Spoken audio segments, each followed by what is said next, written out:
Hello there, and congratulations, you have made it to... Oh, got a little sound blast there for a second. Hello and congratulations, I am Mickey GemInEye, your host of the Vault of Doom podcast.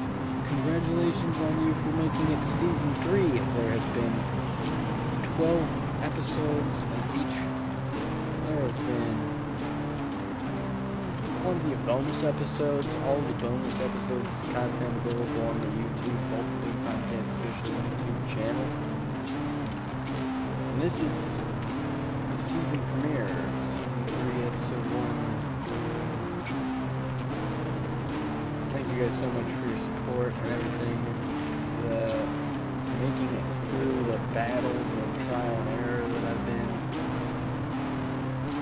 enduring with the technology that I have available. It certainly goes without saying that if you are not only persistent but start immediately with your project or whatever it is that you're working on, you can find yourself in a position where you have a bit of an upper hand. As most people doing this nowadays are lacking the persistence and ambition to start immediately. That is certainly something that you can call takeaway. As for the thing that was on my mind for the intro, I seem to have some need to find a specific number of where I'm at here. This is actually episode 27 total if you count all the bonus episodes. Actually, no, wait, if you count all the bonus episodes, I don't have the exact number. I don't know what the specific number is with all of the bonus episodes. So you can find, as I said, all of that exclusive content on the Vault of Doom podcast official YouTube channel. Here for this episode, I'm going to be going through Artist Spotlight, album birthdays, recent deceased artists in the classic rock genre, just to get basically my muscles working and get myself going here. You won't have to worry about too much this season other than crazy life stories, spiritual, psychedelic, and supernatural experiences. Without further ado, let's go.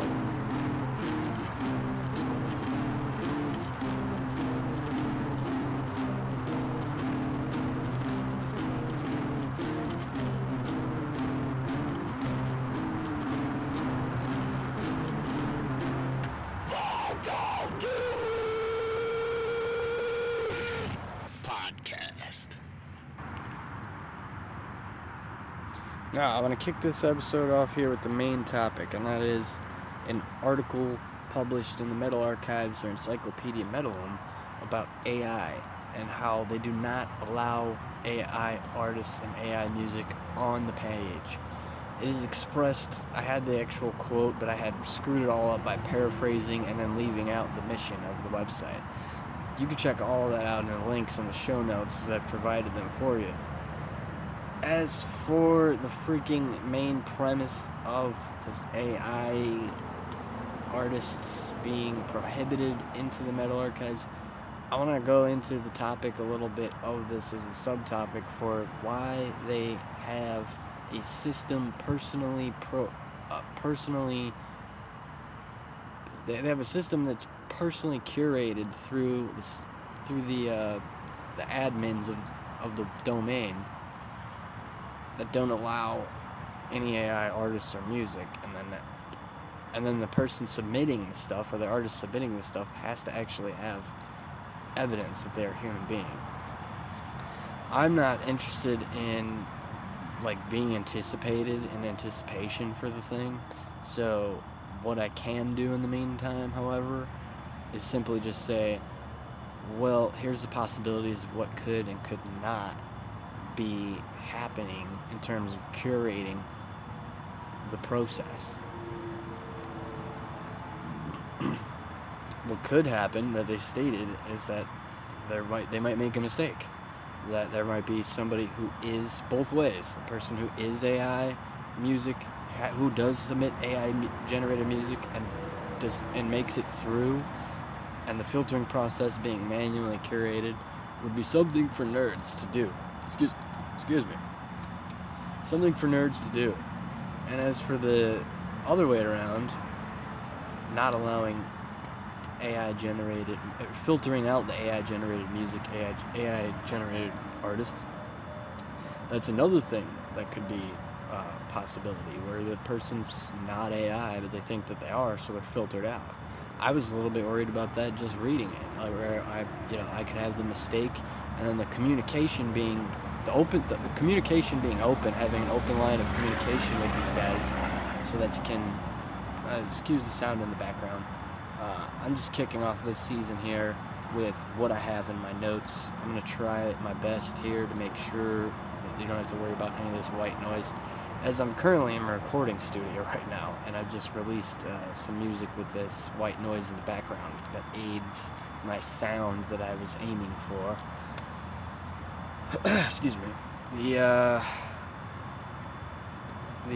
So the filtering process, making sure that you verify your human being, helps to make sure that the main thing about this subtopic that I want to use to wrap this up is a segue into all the fun, not as important stuff, is that there's not a freaking straying from the vision of the website, where they want to emphasize, and in the quotes or in the actual article on the website, there is a focus on the main vision, why the website was started. They're preserving why it was started. Now this isn't something that I have found in the forum on the website, but I can always just check up on that, see if there's, I have an account on there, I can comment and everything like that. But more so, I'd be interested in just sharing the links to this podcast, sharing the links to this actual article, and then seeing if I can open up a forum on X or Threads, as Instagram's great and all, but it just isn't made for that. So having basically that is the main topic out of the way. Now I can move on to the rest of the stuff I have in this episode. I'm going to try to brush through this stuff as fast as I can. The podcast was actually originally 40 minutes long. I'm actually redoing this one. It should be even less than half the time. So what I have for Artist Spotlight is where I want to jump into next, is an artist that I found through Black Metal Promotion YouTube channel version 1, as there are 2 of them, and I want to make sure that these artists get on the podcast, and I host them as my guests for an exclusive interview from Twin Cities, Minnesota, United States black metal band Nocturnal Frost. As I'm in contact with them right now, they're interested in being on the show, and I'm very much into their most recent EP, labeled Cold Grim Dead, with a visualizer lyric video for their single, the single on the album. Now this is a badass idea to have one of my first guests on this version of the show, as I have been basically even less than halfway trying to get some guests on the show, as I've been clearing out a ton of stuff and working out the trial and error of getting the software to cooperate with me. It's not like I can't contain my excitement from having these guys on, but I'm pretty fucking stoked about having these guys on, and we're gonna try to figure out how to do this here tomorrow, honestly. But if not, I'm moving on along, checking out other artists. But I found these guys, I listened to them, I liked them, they are interested in being on the show. It'd be a 3-way call. Whatever it is that I could do to get into the realm of polls, and then putting a poll on there for you guys on my X to give you options on what kind of topics you want me to discuss. As I do absolutely, totally freestyle kind of improv questions and whatever's naturally occurring coming to me. I don't have the notes that I can follow through. I don't seem to have the ability to follow through with the script. So having the brief questions that I already did write down, I should be able to remember, unless of course the show gets too intense and heated, or the interview gets too intense and heated, and we're just already talking about something else more interested anyway. I still try to keep it professional. Keep that in mind. Links in the show notes for this band will take you to their Instagram and the YouTube. You can check out their latest EP. You can check out their Instagram. Make sure you go and check this stuff out, as well as these other following artists here that I have. Lamp of Murmur on my artist spotlight as one of my faves, one of my current faves. They are kind of a big deal from Los Angeles, California. Go and check them out on the links on the show notes for their Instagram. And if I'm doing things correctly, I should actually add their Bandcamp as well, so that you can purchase their music. You can actually pay money for their music. The money goes into their bank account. You can help this scene be what it is, and that is positively, absolutely none other than black metal. As for the other two artists here, I want to get into these quickly as possible. Nocturnal Poisoning Xasther I found actually through Lamp of Murmur. I found naturally. Nocturnal Poisoning Xasther I actually found through one man black metal documentary, 4 parts, YouTube Vice news channel. Go check it out. Instagram link is up on the show notes as well. For having all the new posts that are up. It's weird, it's strange. It's got some new content and some live acoustic stuff on there. He's one man black metal outfit. Next and final on the artist spotlight, Asterium, something I found through Encyclopedia Metal Archives, and I have to check out the music, so I'm gonna let you guys know right now. This cosmic style genre has me intrigued, as well as the huge discography of this band, and then checking back in with you guys on which ones that I checked out. I mean, that's going to be a piece of cake to let you know, like, what I had to say. What are my thoughts on this band? What are my thoughts on their music and the concepts, the album art, all of it. That's the check-in. And then the other check-in here is going to be Season 2 for Heavy Metal Hitchhiker, a Canadian YouTube series that has a second season that I wasn't aware of until the other day, when I pulled from my brain the need to check this out. And the first season is just about a guy, it's a heavy metal hitchhiker, goes, favorite band leaves the guitar near him, he goes across the country to give him the guitar. Let's see what the second season's about. I'll let you know in the future episodes. Before I wrap this whole thing up here, I want to get into birthdays and deceased. Starting with deceased, there are classic rock legends that need to be acknowledged. I just seem to have some technical difficulties in that domain, so I can close out and wrap this up with the new Cradle of Filth album coming late this autumn.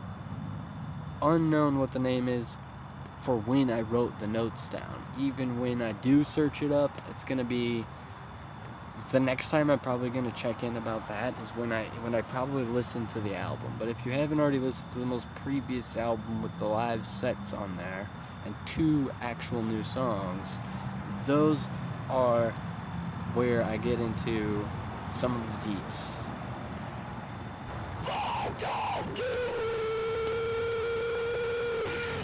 Podcast. Alright, now that I have established that I have done minimal... wait, what's going on with my... Sometimes you might have to hear a little side banter, as it can be perceived unprofessional, but I have to actually use it as filler for the time being here, with my abilities being just self-scrutinized. I'm very self-critical, and using the self-scrutiny is quite, it proves to be quite helpful after a long time, like a fermented moonshine or something like that. But I have to cap this off. I have established that I'm going to cap this off with the new Cradle of Filth album, as well as what I mentioned in the last episode of the last season. The last episode of last season, I mentioned this Ed Sheeran collaboration, and I mentioned my thoughts on that. I have to fucking see what that's about, for one. Number two, these details being minimal is fine with me. Not knowing name of the album, or if it's available, or not being interested in checking it out, as I already mentioned what the label said to them, and I already mentioned what their response was. As for the most recent album, there certainly is a very freaking good deal of excitement around those two new tracks. Widely, there's a wide range of people excited about those two tracks, based on the views, all that other stuff. I'm personally excited, actually, about the live set list that they have on there, and what I recently discovered about this 14-year. Is it 14? I don't remember the exact number. It's like 8 years since the last live set album, and it was super killer. The other escapade that should be mentioned about this band, Cradle of Filth, is their most recent RT concert. I already mentioned where they were in France, Hellfest, this year, 2024, and I already mentioned what was discussed vaguely in the forums and the comments, so I won't be redundant and go over that. Simply capping it off with the birthdays of 4 of their albums: Cruelty and the Beast, Nymphetamine, Cryptoriana and the Seductiveness of Decay, and Dusk and Her Embrace are going to be having birthdays this September.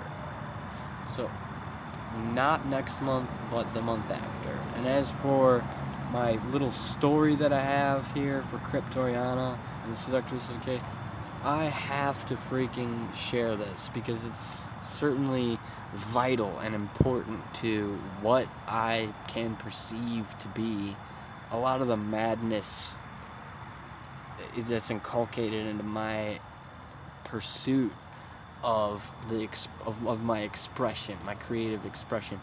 This is my creative expression. This is what I do. This is my domain. This is my life. This is what it consists of, and this is the kind of stuff that is like literally a kink that gets worked out with time, so to speak, as the 2017 Cradle of Filth album, Cryptoriana and Seductress of Decay, that actually has a few songs on it that I was like pretty quickly able to pick up on the main riffs. And as a side note too, I always jam out to these guys in their whole discography, so you can always check out any of those live streams on my Twitch. All those links are also available on my Linktree, so be mindful of that, be aware of that, and beware of that. Be aware, beware. I'm not going to give you an etymology lesson or anything, but certainly beware. As for the story, so it's really quite interesting. These guys have always been my favorite band, for starters. Number two, whenever I did decide to go collect the discography, boy howdy was I in for some madness. For sure did I experience something that was far from pleasurable, though it was certainly enjoyable once I achieved it at the end. My achievement of procuring this album was one of the most rewarding things I think I've ever experienced in my life. I went to each record store that I could in the Tri-County area to no avail. Went into my Google to search for a record store. Drove there personally. Drove to each one. Mind you, I did collect albums, some of the albums along the way, just not this one when it was the most recent.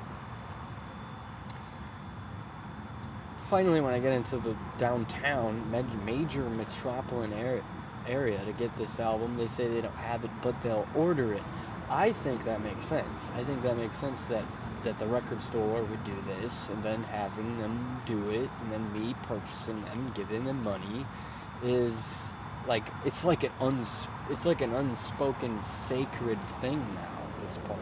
Honestly, I mean, you just literally can't believe how difficult this is to experience nowadays with all that's going on, or not going on for that matter. Having the freaking album getting my filthy hands on this filthy album from Cradle of Filth really got my gullet in a giblet. And I drove home. Actually, I drove to the pub, safely stashed it into the trunk of my car.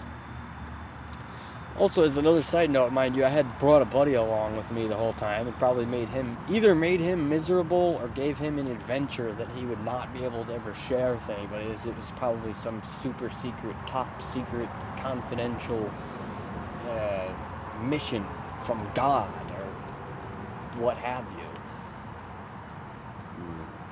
Excuse me. And the moment that I get to the pub, I'm just happy as a clam.